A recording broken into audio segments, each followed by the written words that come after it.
পুজো special এই লুকটা করব বলে রেড কালারের জামদানিটাকে চুজ করি। তারপর ভেবেছিলাম একটু ঢং করে একটা ভিডিও বানানো যাক, কিন্তু এই ঢংটা যে আমার দ্বারা হবে না সেটা বুঝতে পারিনি। যাই হোক, শুধুমাত্র মেকআপের ভিডিওটুকুই পোস্ট করছি। অল্প একটু ময়শ্চারাইজার ইউজ করে সামান্য কনসিলিং করেছিলাম এবং খুব অল্প একটা বেস দিয়েছি। তারপরে একটু লিকুইড ব্লাশার দিয়ে মেকআপটাকে কমপ্লিট করেছি। পাউডার আমি সেট করিনি, তার আগে একটা শার্লট টিলবার স্প্রে দিয়েছি। ম্যাকের কম্প্যাক্ট দিয়ে শুধুমাত্র টিজোনটাকে সেট করার পরে একটা রিকোডের লিপস্টিক ইউজ করেছি 16 নাম্বার শেড। শর্ট হেয়ার হয়ে যাওয়ার দরুন ইদারিং খোপা আর হয়ে ওঠে না। যাই হোক, খোপা নামক একটা বস্তু করার চেষ্টা করে শুধুমাত্র দুটো জুয়ের চেন অ্যাটাচ করেছি। আর এই জুয়েলারিটা অনেক পছন্দ করে কিনেছিলাম এই লুকটার কথা ভেবে। জুয়েলারিটা কেমন লাগছে অবশ্যই জানাবে।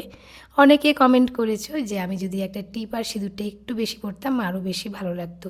তোমরা একদম ঠিক বলেছো। টিপটা পরতে কেন ভুলে গেলাম আমি জানি না। অ্যাকচুয়ালি টিপটা খুব একটা পরা হয়ে ওঠে না, হয়তো সেজন্যই। আর সিঁদুরটা সত্যি একটু কম হয়ে গেছে। যাই হোক, সবাই খুব ভালো থেকো।